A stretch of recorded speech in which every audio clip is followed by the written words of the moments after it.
It was a workshop. And 546 eligible cases was individual intensive program. 6 million to date. Wow. Approved. So, I mean, they're still in the process of all these inspections. Yeah. That's what's been determined. Which, when you think about it, it's been required. So next week is 2 months. That's a lot of work in 2 months. Gosh, it's crazy. Yeah. Well, here, things still have to go on right. So the football team, I help the football team with the football program. We do a football team. So we're trying to do that, but I feel like I've lost going in July. So definitely, so we feel the commercial field house and the picture of the kid who's got a new number that's a kid that needs this picture of it. Yeah.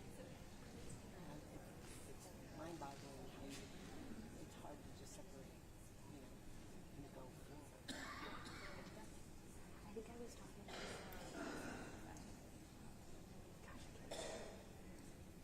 someone who was telling me it felt like July and August were so long. Yeah, I can see that. And so then it's like back into the swing thing. I feel like it was someone maybe at Hunt ISD where they were just saying like all that preparation. For sure. Yeah. Yeah. Heidi had a community pep rally. And it was very moving.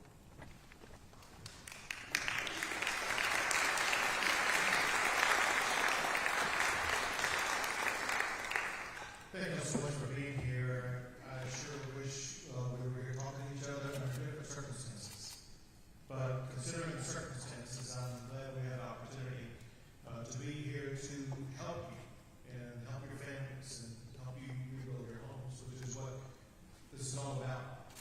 Before I get into some of the details about that, I want to introduce several people to you here today. One is your state representative, Westford. I want you to stand up real quick.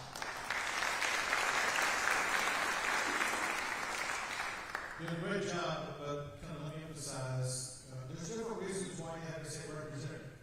One is to go vote in the Capitol on legislation, but the other is to physically and actually represent you and to address your needs. The fact of the matter is, we're going to be addressing your needs in part today, and both the state and your local governments are going to be addressing your needs on an ongoing basis. But the other reality is you're going to face your own unique challenges. You need to make sure that if you cannot find an answer any other way, that you call and contact the office of West Verdell. It's his job task, it's his responsibility, representing this district, to be there to help you, to cut through the red tape. You know, one thing that occurs in life in general, one thing that occurs in the rebuilding process is red tape. Our collective goal is to cut through all that red tape, simplify this, make it go faster, make it go easier. I'm going to talk about ways we could do that, but one way to do that is through West Verdell. Second is the person who will talk after me is Nim Kidd. Nim Kidd is the chief of the Texas Division of Emergency Management. That's a long title. Let me tell you a little bit more about it. So the state and every state in the United States has a division or agency in charge of responding to emergencies. It could be tornadoes, floods, hurricanes, fires, all kinds of things. And that's what his job is. His job is to be in charge of that operation for the entire state. And under him are a large workforce of people who assist to ensure that the needs of everybody affected by a tragedy, affected by a disaster, are met. And he has with him, I hate to front run you on this, but he has with him here today several people who work in the Division of Emergency Management. If y'all would please stand up and let us see you. They are standing up. They're rent.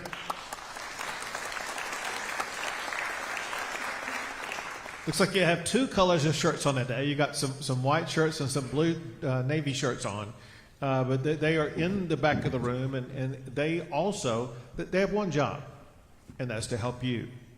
And we want to make sure that when you leave here today, that you feel like every need that you have is being met, every concern, challenge, whatever the case may be, is being met. And so, for one, you have Representative West Friedel.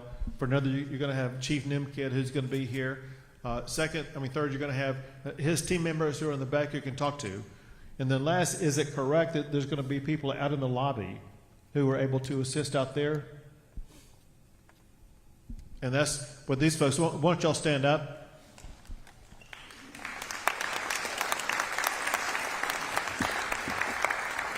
So we almost have as many people here to help as we have people here to help.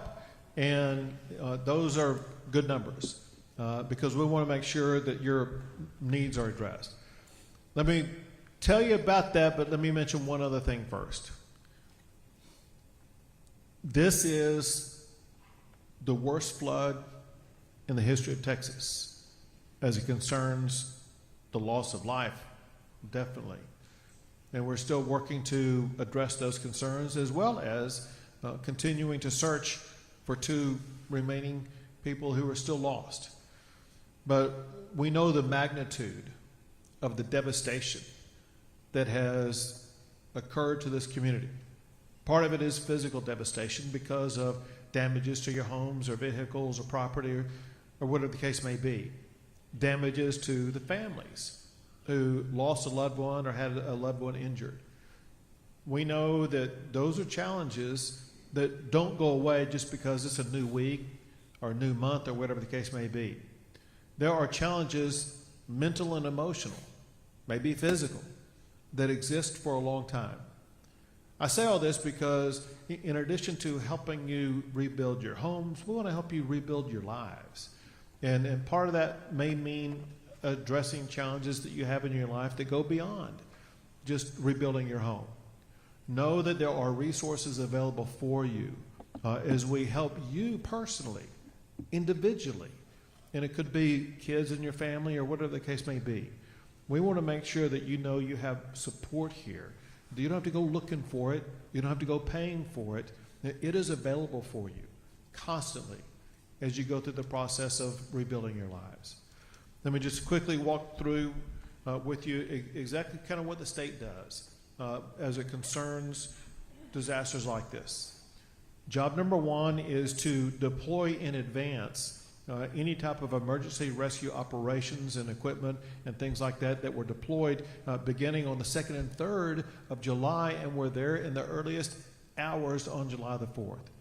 Then is to be involved in the rescue operations. When you look at all the state personnel, whether it be, it's called Texas Task Force 1. They're the emergency rescue experts in swiftwater boats and things like that.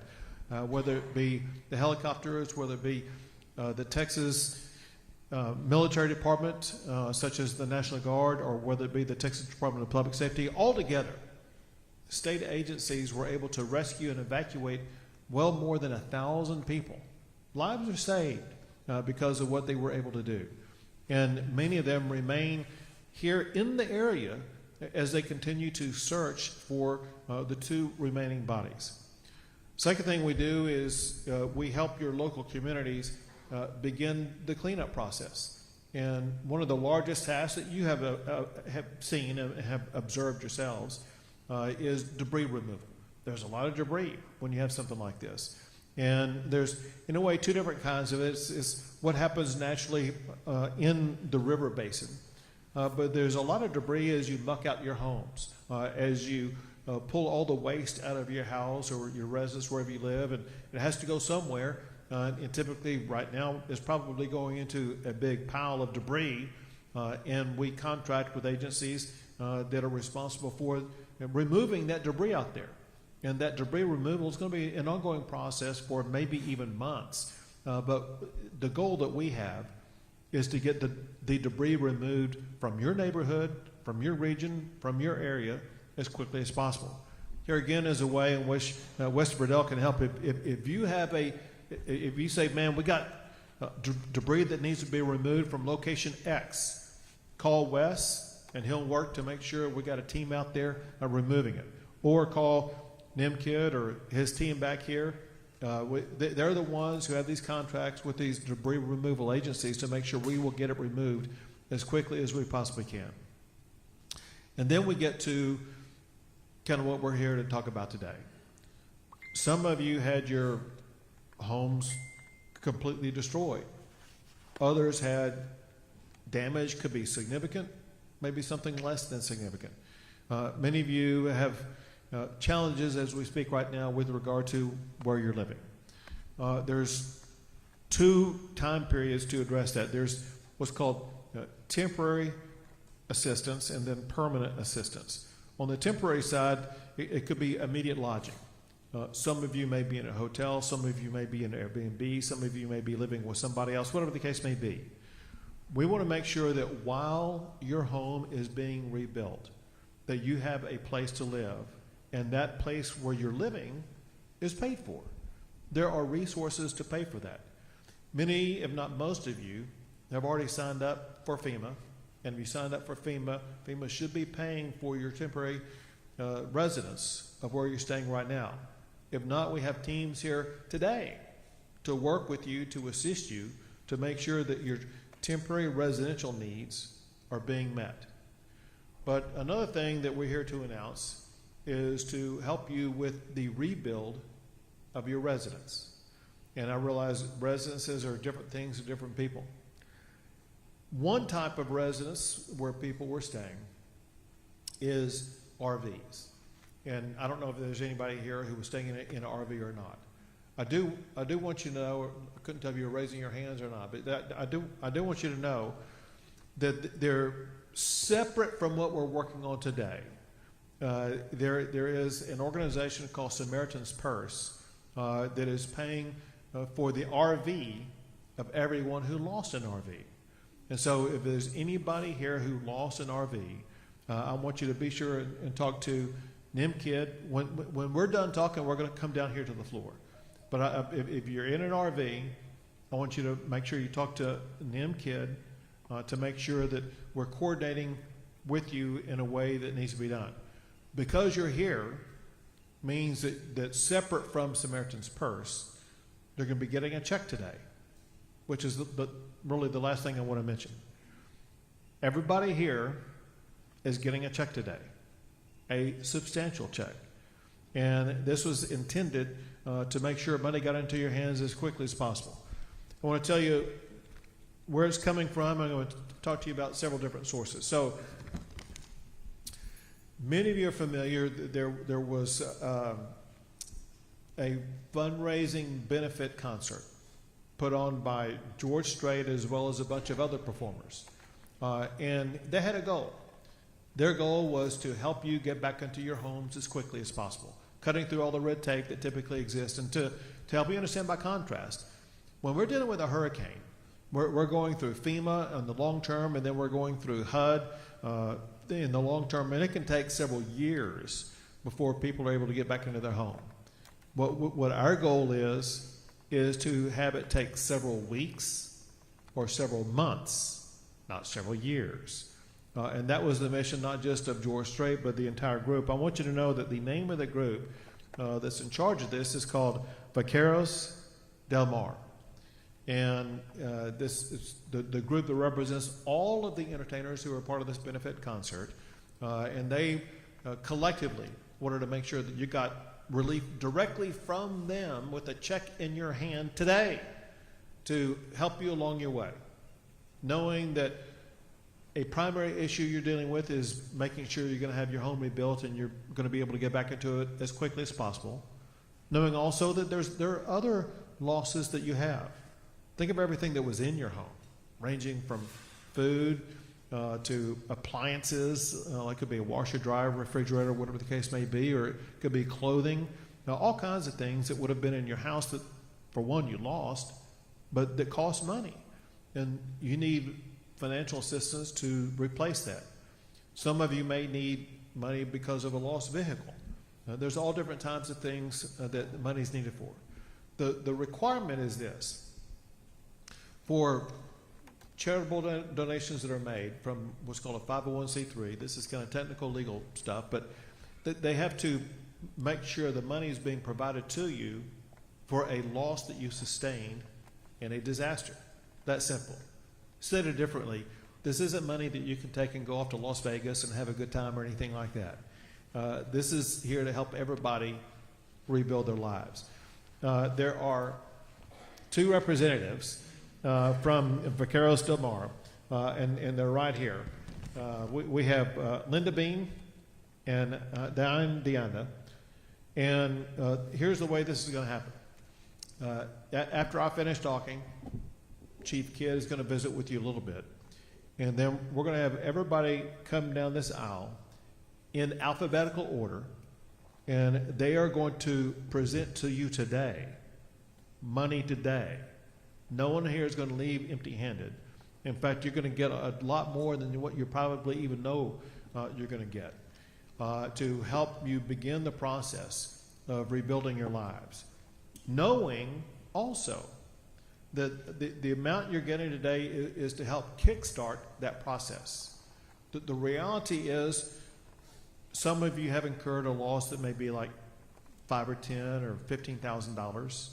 Some of you had total devastation that may be over $100,000. What this organization is, their goal is to make sure every single one of you is going to have 100% of the money that you need to completely rebuild your home. And so this is not the last check that you will get unless this fully provides all the resources you need to rebuild. If you need more in the rebuilding process, know that it's their expectation, and it should be your expectation, that you're going to be able to come back and get additional funds to complete the rebuilding of your home. Last thing I want to talk about is put a couple of pieces of the puzzle together. Many of you probably heard something that we talked about last week. I'm sorry, not last week, this past Thursday. I was in Kerrville with the Community Foundation for the Hill Country, where it was announced at that time that of the more than $100 million that they have received in donations, they were at that time on this past Thursday allocating $40 million to help people rebuild their homes. They are rebuilding, their primary goal is to address all homeowners who are not covered by the donations that you all are receiving. What the Vaqueros Del Mar are doing, they're helping to rebuild the homes and lives of more than 100 of those who were affected by the flood. And what the Community Fund will be doing is helping all the others. Altogether, I believe there's far more than enough money to fully rebuild every home that was damaged in any way by the flood. There will be money left over, especially from the Community Fund. The money left over from the Community Fund will address several things. One, it will address things such as mental health. Two, they'll retain certain money to make sure that if future, let's say there wasn't enough money to go around to begin with, they'll be able to make sure that there will be enough money to help you finish out the rebuild of your house. But then they're going to be working quickly, as in maybe beginning as early as this next week, but certainly in the next few weeks. And that is helping businesses rebuild. Businesses, many of you may have your own business, work at a business, whatever the case may be. We know that business and the revenue that comes from it, that's very important income for you personally, but also for the community. And so all of us want to work together to make sure that we're building homes and we are rebuilding businesses at record pace. You got to know this. The speed with which this is happening has never happened before. The more money is getting to more people faster than ever before. And we're proud to be able to help you along that process. And so there'll be other questions that will arise. And again, I'll be here. Chief Kidd will be here. You got people rimmed around the rim in the back and on your side over here to help answer any and all questions that you may have. Our goal is to help you rebuild your lives as quickly as possible. Now, Chief Kidd.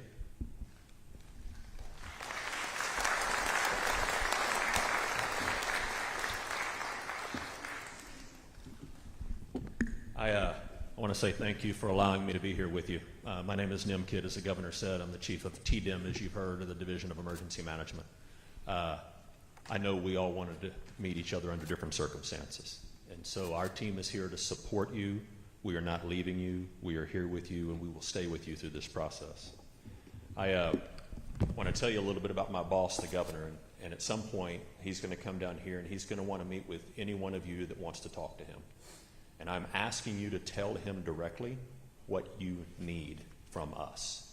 Yeah, I spent 21 years in the San Antonio Fire Department, and as a first responder, I would go out on a 911 call and meet a patient and ask them what their primary or chief complaint was and how could I help, and they would give me an answer. And then another firefighter or paramedic would come over and ask the same question, and they would get a different answer. That didn't mean that patient was lying or untruthful with me, and it didn't mean that I wasn't doing my job. It meant that there was a traumatic experience, and we're asking what we can do to help, and we have different recollections of what we need at different times. And that man knows that, and that man is here to ask you directly what you need in order to get back on your feet. And so I won't be in trouble if you tell him something different than you told me. Unless it's the 5th time he's told me to do it, then I'll be in trouble for that. But I want to share that story with you because he's genuine and he's sincere about this. I also want to thank our navigators. Would you all stand up or raise your hand again over there, all the navigators and support partners? Go ahead, please stand up, raise your hand.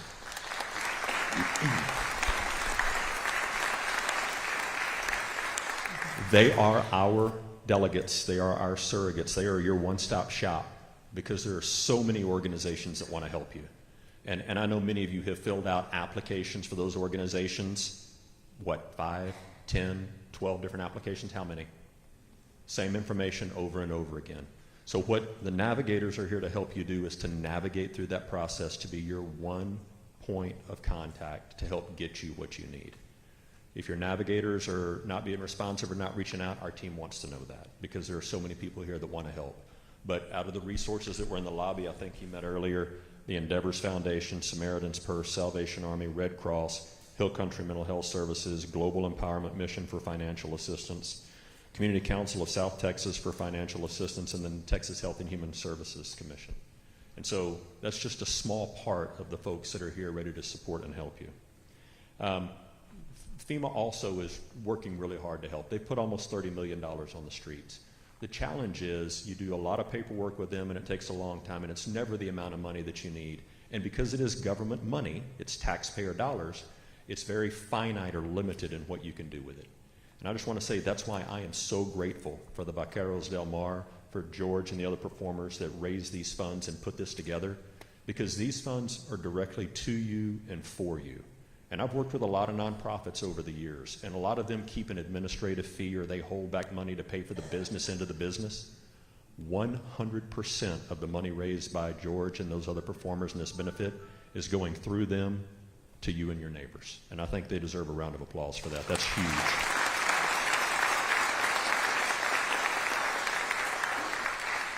I want to quickly talk about next round rules. The governor mentioned this is not necessarily a one and done. There is more money out there that's coming. Your navigators circling back to them will be the ones to help you make sure you get what you need and who you need it from. So be sure to use them. And listen, I'm a lifelong Texan. I was born in Corsicana, raised in San Antonio. I'm as proud as they come. And I know this is a proud part of Texas. And we don't always like asking for help. I'm here to tell you there are a ton of people that want to help you. And asking for help is not weakness. It's what God put us all here together in this same place to do right here, right now. So if you have a need, we need to know what that need is. And then finally, I want to thank the rest of our faith-based organizations and our VOADs, the volunteer organizations that are active. They're not going away either. We are not leaving, and you are not alone. Now, I'm going to ask you for something. I need your help with this, okay? You ready? If your last name is A through J, I want you to line up, and A through J is going to walk out the back over there and come down that aisle and go see Miss Diane, A through J. If you are K through Z, you will line up and come down here and see Miss Linda. And then whenever y'all are done, if you want to speak with Governor Abbott, he will be sitting right down here. Thank y'all very much.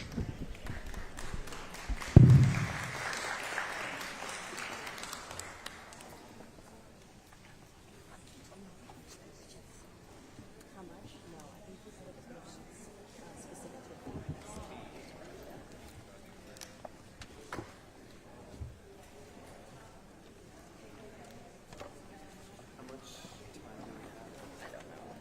here's my plan. I'm just gonna carry the camera sticks over there, set it down to plant the flag, and then I'll get my card. That's what I'm doing.